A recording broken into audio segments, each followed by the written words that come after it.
This is the Todd Shapiro Show on Canada Talks, SiriusXM 167.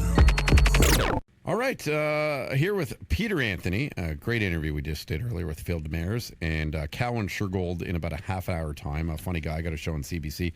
And joining us now in our weekly chats, learning everything to do with the space of cannabis and educating people and everything that's going on, including now with October 17th, a bunch of the rules changing and stuff.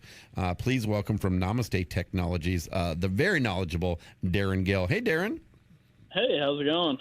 Man, I'm really good. Here with Peter Anthony, who's a good buddy of mine, co-hosting the program from time to time. We're just hanging out. Hello, sir. Hey, how's it going, Peter? It is okay. Congratulations are in order first, Todd. Oh, thank you, my friend. Yeah, well, Darren has two kids, and now I have two kids. Our little baby girl born just 5 days ago, Scarlett. Yeah, as you know, man, and you've been through it two very quickly, back to back, really. It's a really wonderful, it's just a miracle, and it's a blessing, and feeling very happy right now. Well, you sound great, but Peter, does he look a little beat up? He does. He looks joyful. Yeah. And I've seen him unjoyful. I've seen sad Todd. Isn't that funny? It's not about being tired. I actually look happy. Yeah, that's what it is. That is very true. That's really funny. And really, the tiredness has nothing to do with my baby. It has everything to do with me getting too drunk last night in Yorkville. Okay. Right. Dad of the year. How about you? How are things by you, Darren?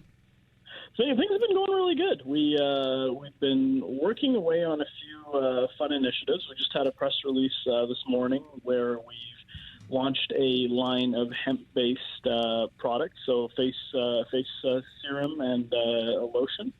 So we're continuing to expand that marketplace. And I know last week many gave a bit of the overview of the vision.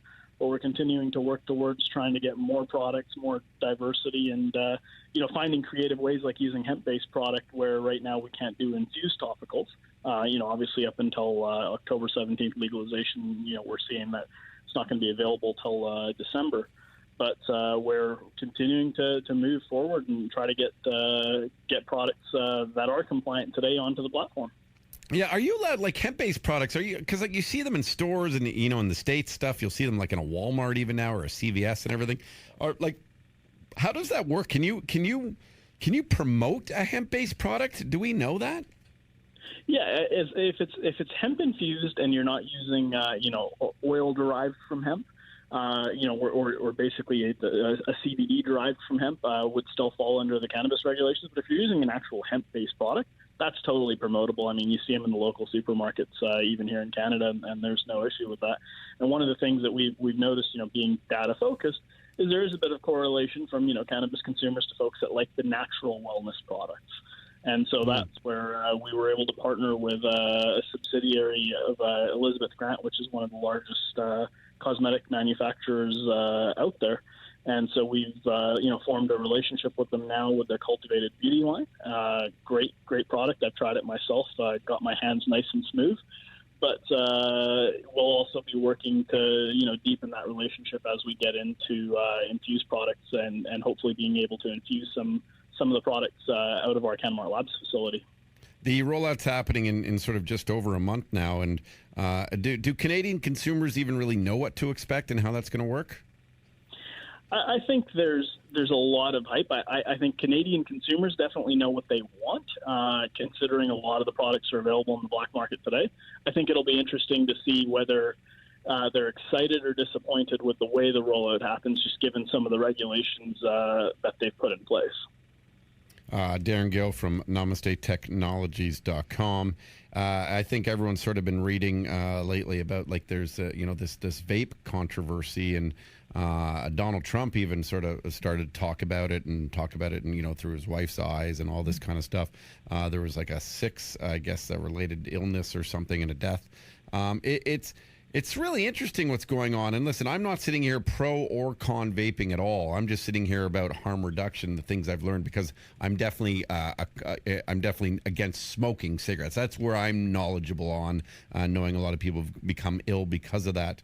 How is this a challenging time for a company such as yours? I think for a company such as ours, but also just the entire sector, has continued to kind of get hammered with one thing after another over the last month and a half here, and now this new thing again comes down to folks trying to narrate a story around what fits their personal agenda, which I think is a lot of what we're seeing in the U.S. And it's tragic and unfortunate that we had a sixth death reported due to what they're assessing as inhalation or vaping related lung disease issues. But the fact is they haven't gotten to the bottom of it, and it's amazing how quick the folks I'll say on the more conservative side in the U.S. have jumped to immediately associating this with THC and CBD vaping, as opposed to talking about the actual facts, where you had folks that were using e-cigarettes. Some had THC, some did not. Some were CBD pens, some were not.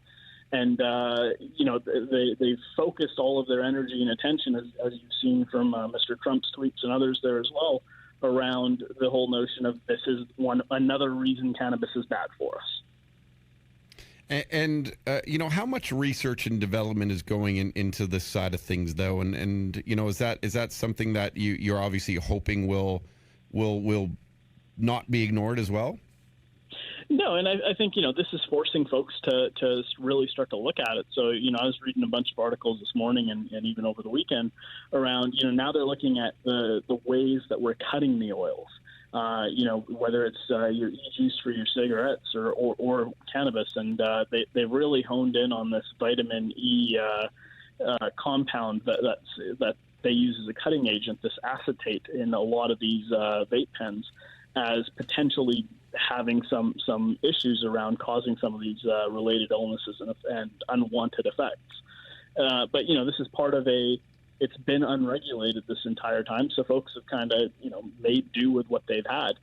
I think a great part of legalizing it is that we're actually going to put some research and science in behind some of this and really make sure the product that's going out there is of a high quality and is not going to cause some of these, unwanted side effects and unfortunate things we've seen in the media.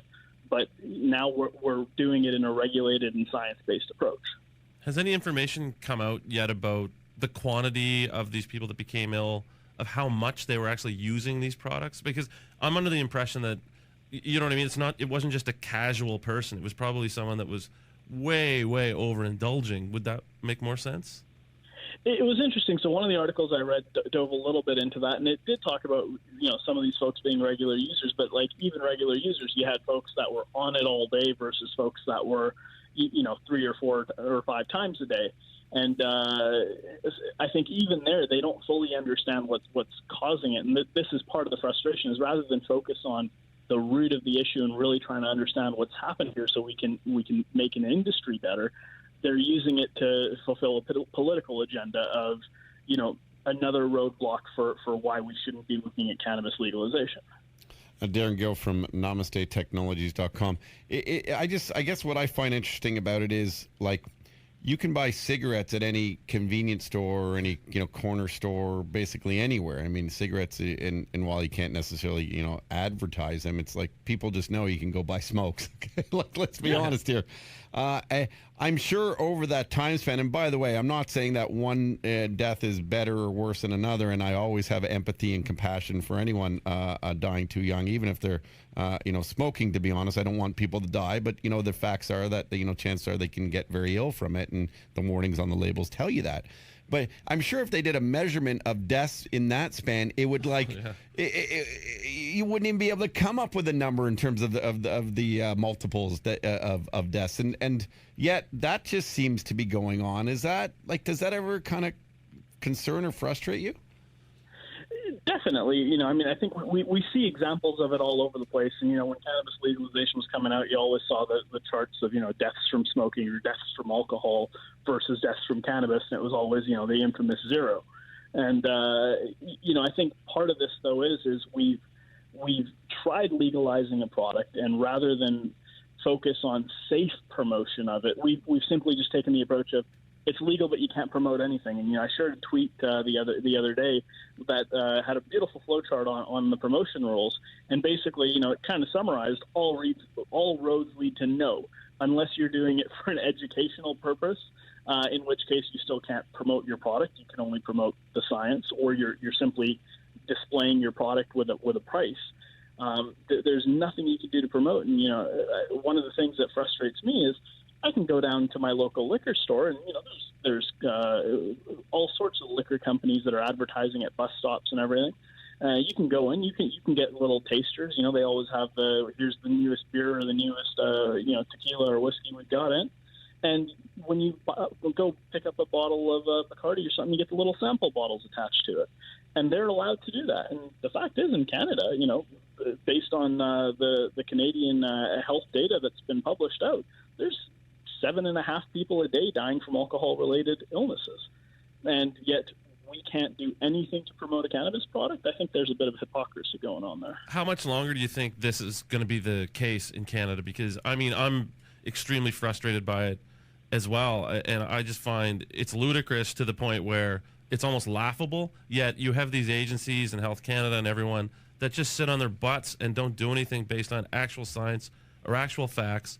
They have some sort of strange agenda. I don't know if they're getting kickbacks or what from the alcohol industry or what the hell's going on behind closed doors. But to me, it's just so stupid. And I can't imagine trying to run a company under this sort of regime. No, it definitely complicates, your ability to create brand awareness and build brands. But, I think at the end of the day, where it's going to go is they do have a regularly scheduled, granted, as we know with everything in government, it's on a kind of 2-year basis where they're re-looking at regulations and kind of, how the launch of cannabis has gone. And hopefully, I know that they've done a lot of good work where they've now started a Canadian Chamber of Commerce group specifically focused on cannabis, where, companies like ours are getting involved, and we're trying to work on policy recommendations and decisions. But it is unfortunate that it's such a slow process, given I think you could honestly step back with just a degree of common sense, look at comparables out there, like the examples we've just talked about of alcohol and tobacco, and say, God, are we really taking the right approach here? Yeah, and sorry, Todd, but it's just a way for me to vent because I've been so involved from an investment standpoint in this industry. But I just don't see how they could have rolled out cannabis in this country worse. I keep trying to picture a scenario in my head where it could on have a business plan. Yeah, just they have. It's been so frustrating. Even leaving it up to the provinces, and then each province has their own way to mess it up too. So we mess it up federally, and then provincially we also mess it up, and then you have the municipalities that are messing it up. It's just and I'll add one more thing. Not only are they messing up, but there's still 70% of the cannabis market is the black illegal. gray market, whatever they call it, is illegal, and that still exists, and that thrives, and it thrives because of it, because the rollout hasn't, in my opinion, been fast enough. Been expansion huge. There's just not enough areas to buy this product. And if you're going to go all in, because, by the way, if you don't do it, government of Canada, and at least get a ton of tax dollars from it to help some infrastructure and things, it's happening anyway. It's been all in for decades. It's already happening. And everyone knows that.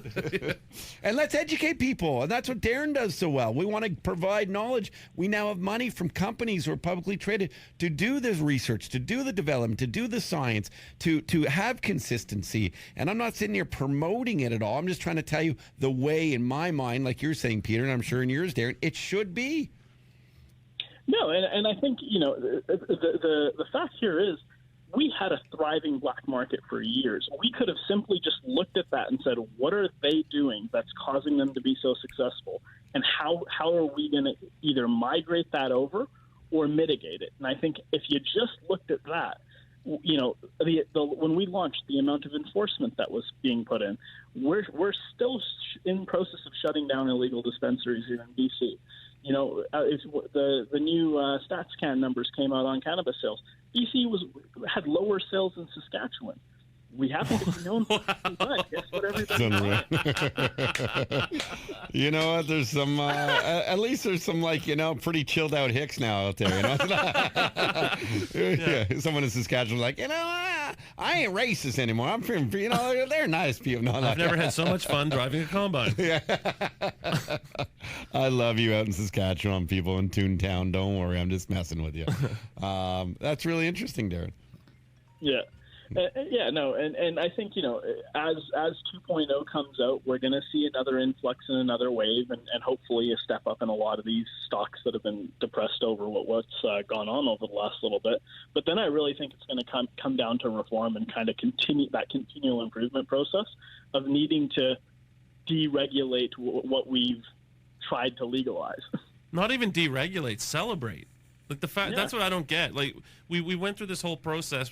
The people of Canada obviously voted for a party that wanted to do this. Yet when we made it happen, we were almost sheepish about it. We didn't celebrate it. It should have been a celebration. We're, the G7 nation. We're doing this. We're progressive. It should have been a worldwide we're setting celebration. examples. You're right. That's really interesting. It just drives me nuts. That's the motto I would have used: celebrate and educate. There you go. Perfect. Yeah, really? Definitely. I think it was said earlier, but it's the take the all-in approach if we're going to go do this. Darren, you mentioned the stock, Darren Gill from Namaste Technologies.com, and I ask you from time to time, and sometimes the hard questions. Stocks from companies across the board in the space. We've seen dips and stuff. As management, how are you guys kind of dealing with that? And is that frustrating for you? Or are you just still running business the day to day and know that people kind of get what you're doing and get the profitability of it? Well, I think it becomes hard when, a lot of people have a lot of money put into these companies and there's emotion involved. And so, we'll often get some rude personal messages over the performance of the company. But, management here at Namaste, we are focused on the stock price. At the end of the day, everything we're doing here is for shareholders. And, part of this is being strategic around how we're going to create the right promotional news, the right types of deals that not only make sense from what people want to hear and see in the hype, but also make really good business sense. Because, I've said this a few times, but you've got to be in this for the long game. And I think, if you look at the business model we're setting up and the way CanMart is structured, we have a beautiful direct-to-consumer platform for medical cannabis, but we've got a license and a facility that we can be fulfilling product for the recreational market. We can be, helping white label, private label. There's a lot of branding houses that are starting to evolve in the cannabis space. And I think, in the coming weeks and months, you're going to start to see more and more focus put around those things, which will hopefully drive some very, very positive results. Excellent, man. Well, always great to catch up with you and get your you're so candid and so great at honestly hanging out and talking for 20 minutes. And not a lot of people can do that, including me today for some reason. But you're a little tongue-tied over there, pal. All day long. I don't know what's going on. Maybe the lack of sleep with the baby I'm going to blame. Blame the new baby. Yeah. That's a real man blames the new infant. Yeah, not the Manhattans last night. But thank you so much, Darren Gill. Please go and give him a follow too, if you'd like. Darren, what's your Twitter handle there? It's at Namaste Darren. Okay, awesome, man. Namaste Technologies. Thank you, my man, and please, catch up again next week. And good luck with future growth. Absolutely, looking forward to it. Thank you. Cheers, Darren. Cheers. This is the Todd Shapiro Show on Canada Talks, SiriusXM 167.